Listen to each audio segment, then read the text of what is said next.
देखो एनपीटी अभी-अभी चर्चा में है क्योंकि 5 न्यूक्लियर वेपन स्टेट जो हैं हमारे वर्ल्ड के, उन्होंने अभी-अभी एक बैठक करी थी जिसमें उन्होंने चर्चा की थी कि न्यूक्लियर वेपन्स को प्रिवेंट किया जाए ताकि आगे इसके कारण कोई भी बड़ा युद्ध ना हो सके, ठीक है? एक बार अगर न्यूक्लियर न्यूक्लियर वेपन्स सबने अपने बाहर किए और युद्ध किया तो ये बहुत ही घातक साबित होगा, पूरी दुनिया इससे ख़त्म हो सकती है।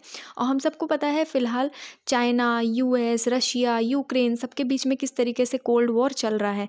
तो इसीलिए ये बैठक करी गई थी ताकि न्यूक्लियर वेपन का यूज़ बिल्कुल भी ना हो, ठीक है? तो एनपीटी न्यूज़ में आ गया तो हम एनपीटी के बारे में देखते हैं। देखो एनपीटी का फुल फॉर्म है नॉन प्रोलिफरेशन ट्रीटी, जिसको साइन किया गया था 1968 में, लेकिन इम्प्लीमेंटेशन इसका हुआ था 1970 में।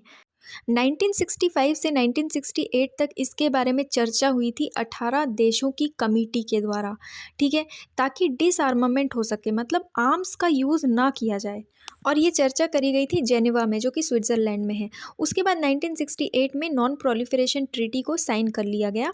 1970 में इसको इम्प्लीमेंट किया गया, ठीक है? इसमें देखो हमको ये पता है कि कई सारे देशों के पास न्यूक्लियर वेपन्स हैं, लेकिन फिर भी उनको न्यूक्लियर वेपन स्टेट नहीं कहा जाता है। इंडिया के पास भी न्यूक्लियर वेपन है, पर इंडिया को न्यूक्लियर वेपन स्टेट्स में शामिल नहीं किया जाता।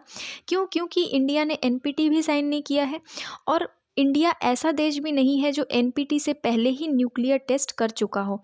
आपने सुना होगा जब हमने न्यूक्लियर टेस्ट किया था तो हमारे ऊपर कई सारे सैंक्शंस लगाए गए थे। क्यों लगाए गए थे? क्योंकि 1967 के बाद, जब 1968 में एनपीटी साइन हुआ, उसके बाद पूरी तरीके से इस चीज़ को प्रतिबंधित कर दिया गया था कि आप न्यूक्लियर वेपन का टेस्ट ऐसे ही नहीं करेंगे, ठीक है? और इंडिया ने किया था टेस्ट, इसीलिए यूएस ने सैंक्शन लगाया था। जो देश हैं US, Russia, UK, France, China, ये न्यूक्लियर वेपन स्टेट हैं क्योंकि इन्होंने न्यूक्लियर वेपन का टेस्ट जो है वो 1 जनवरी 1967 से पहले कर लिया था। जिन देशों ने 1967 से पहले, यानी कि एनपीटी के साइन होने से पहले ये टेस्ट किया है, वो न्यूक्लियर वेपन स्टेट्स में आते हैं। जो दूसरे स्टेट हैं जिनके पास न्यूक्लियर वेपन है, इस ट्रीटी के अंडर उनको ये बोला जाता है कि आप लोग न्यूक्लियर वेपन्स का यूज़ किसी भी गलत काम के लिए नहीं करेंगे, पीसफुल यूज़ उसका होना चाहिए। कोई भी ऐसा यूज़ ना करें जो कि इंसानों के लिए घातक साबित हो। हर 5 साल में एनपीटी की एक रिव्यू मीटिंग करी जाती है, जिसको रिव्यू कॉन्फ्रेंस कहते हैं। वो मीटिंग अभी होने वाली थी, लेकिन कोरोना वायरस के कारण उसको थोड़ा आगे बढ़ा दिया गया है, ठीक है? कुछ ऐसे देश हैं जैसे इंडिया, इज़राइल, पाकिस्तान, इन्होंने एनपीटी को कभी भी साइन नहीं किया। साउथ सूडान, जो कि फाउंड हुआ है 2011 में, इसने भी एनपीटी को साइन नहीं किया है। और नॉर्थ कोरिया ने पहले साइन किया था, लेकिन 1985 में इस ट्रीटी से इसने हाथ खींच लिया है, ठीक है? तो आपको इसमें पॉइंट क्या ध्यान रखना है कि इंडिया बिल्कुल भी एनपीटी का मेंबर नहीं है, इंडिया ने एनपीटी साइन नहीं किया है।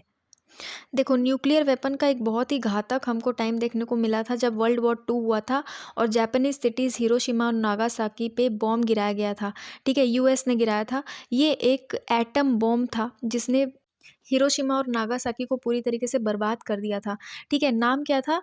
फैट मैन और लिटिल बॉय। हिरोशिमा और नागासाकी को पूरी तरीके से बर्बाद कर दिया था। अभी भी इसका इफ़ेक्ट हमको देखने को वहाँ पर मिलता है। और तब ये चीज़ पूरी तरीके से सामने आ गई थी कि कुछ बड़ी पावर्स हैं जिनके पास न्यूक्लियर वेपन्स है और वो कभी भी इस चीज़ का यूज़ कर सकते हैं। उसके बाद कई बार चर्चा हुई और न्यूक्लियर आर्म्स कंट्रोल को प्लेस किया गया, ठीक है? 1961 में यूएन ने एक रेजोल्यूशन लिया जिसने बोला कि आर्म्स को प्रिवेंट किया जाए, न्यूक्लियर वेपन्स की आर्म रेस को प्रिवेंट किया जाए ताकि इस तरीके का आगे कोई भी घटना ना हो, ठीक है? जिसको बाद में नॉन प्रोलिफरेशन ट्रीटी के रूप में अपनाया गया। तो नॉन प्रोलिफरेशन ट्रीटी का मेन एम क्या है? नेशंस को प्रोहिबिट करना कि वो लोग न्यूक्लियर वेपन्स का यूज़ ना करें, न्यूक्लियर वेपन्स ना बनाएं, न्यूक्लियर वेपन्स का टेस्ट ना करें और ना ही न्यूक्लियर वेपन्स को रखें, ठीक है?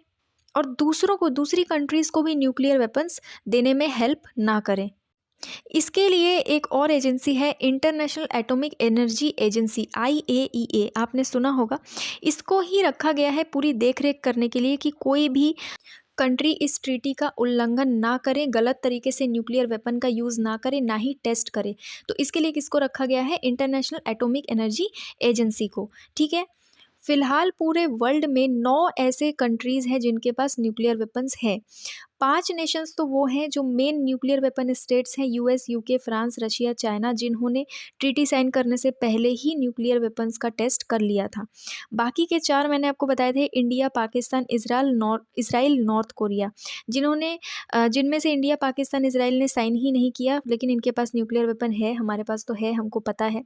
नॉर्थ कोरिया ने भी पहले साइन किया था, लेकिन 1985 में अपना हाथ खींच लिया। 2011 में सूडान बना, साउथ सूडान, जिसने कभी साइन नहीं किया, ठीक है। इंडिया ने साइन ना करने के लिए एक तर्क ये दिया था, जो कि मुझे सही लगता है, कि ये जो ट्रीटी है ये बहुत ही अनफेयर है, क्योंकि यूएस, यूके, रशिया, फ्रांस और चाइना के पास न्यूक्लियर वेपन्स हैं। उन्होंने ये बोल भी दिया था, लेकिन वो लोग ये नहीं चाहते कि दूसरा कोई देश इसको रखे, लेकिन उनके पास है, वो रखते हैं, पर वो ये नहीं चाहते कि किसी और के पास रहे, ठीक है। तो इंडिया का कहना ये है कि पूरी तरीके से या तो वो 5 कंट्रीज़ भी न्यूक्लियराइज हो जाए, मतलब अपने जो न्यूक्लियर वेपन है उसको पूरी तरीके से ख़त्म कर दें, या तो फिर दूसरों को ना बोले कि आप नहीं रख सकते, ठीक है। तो इंडिया ने एनपीटी को हमेशा ही डिस्क्रिमिनेटरी बताया है और बोला है कि खुद 5 देश जो हैं, जो इस ट्रीटी को साइन किए हैं और इम्प्लीमेंट किए हैं, वो खुद तो रख रहे हैं, लेकिन दूसरों को बोल रहे हैं कि आप नहीं रख सकते, आप टेस्ट नहीं कर सकते, आप ये नहीं कर सकते, आप वो नहीं कर सकते, ठीक है। तो इंडिया इस चीज़ को पूरी तरीके से डिस्क्रिमिनेटरी मानता है, इसीलिए इंडिया कभी भी इसको साइन नहीं किया है। न्यूक्लियर वेपन्स वो होते हैं जो पूरी तरीके से न्यूक्लियर रिएक्शंस पर आधारित होते हैं, जो कि बहुत ही खतरनाक वेपन्स होते हैं, ठीक है। एक बार अगर कहीं पर गिरा दिया जाए तो वहाँ की पूरी पॉपुलेशन बर्बाद हो सकती है। हिरोशिमा और नागासाकी का केस आई होप आपको पता होगा, नहीं पता होगा तो बिल्कुल आप जाके उसके बारे में पढ़ें। अभी भी अगर आप वहाँ पर जाओगे तो आपको पता चलेगा कि वहाँ के कुछ लोगों में अभी भी डिफेक्ट है, ठीक है। बर्थ के बाद उनमें कई सारे डिफेक्ट पाए जाते हैं, आँखों में, हाथों में, पैरों में, तो इतना खतरनाक होता है। जबकि हुआ कब था, 1945 में हुआ था। जापान की सिटीज़ है हिरोशिमा एंड नागासाकी। तो न्यूक्लियर वेपन का कितना खतरनाक असर हो सकता है ये हम सबको पता है, इसीलिए नॉन एनपीटी को साइन किया गया था। लेकिन जो 5 बड़े देश हैं जिनके पास ये न्यूक्लियर वेपन्स बहुत ज़्यादा है, देखो सबसे ज़्यादा न्यूक्लियर वेपन्स फ़िलहाल रशिया के पास है, सेकेंड नंबर पे है यूएस, और इन दोनों ने ही रखा है और डिक्लेयर भी किया है, इन 5 देशों ने डिक्लेयर भी किया है। लेकिन ये कह रहे हैं कि दूसरे देश टेस्ट नहीं करेंगे, वो नहीं रखेंगे, पर हम रखेंगे। हम पूरी तरीके से डीन्यूक्लियराइज़ नहीं होंगे, पर वो नहीं रखेंगे।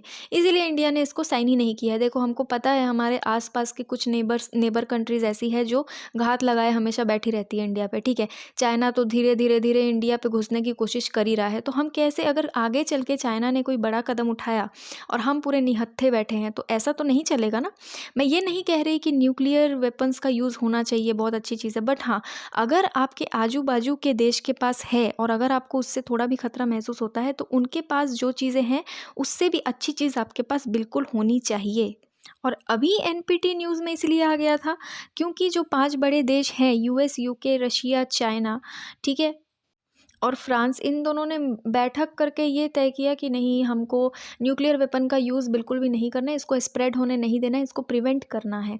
वो इसलिए क्योंकि अभी कोल्ड वॉर का सिलसिला चालू ही है, ठीक है। देखो कई सारे देशों के बीच में भी कोल्ड वॉर चल रहा है। आप अगर डेली न्यूज़पेपर पढ़ते होगे तो इंडिया चाइना को देख लो। इंडिया पाकिस्तान तो शुरू से ही लगा पड़ा है, ठीक है। पाकिस्तान तो इंडिया पे घुसने की हमेशा कोशिश करता रहता है, तो इंडिया को तो अपना बचाव करना पड़ेगा ना भाई। उसके बाद चाइना और यूएस में भी चल रहा है, डोनाल्ड ट्रंप के टाइम से सैंक्शंस का सिलसिला चालू ही है।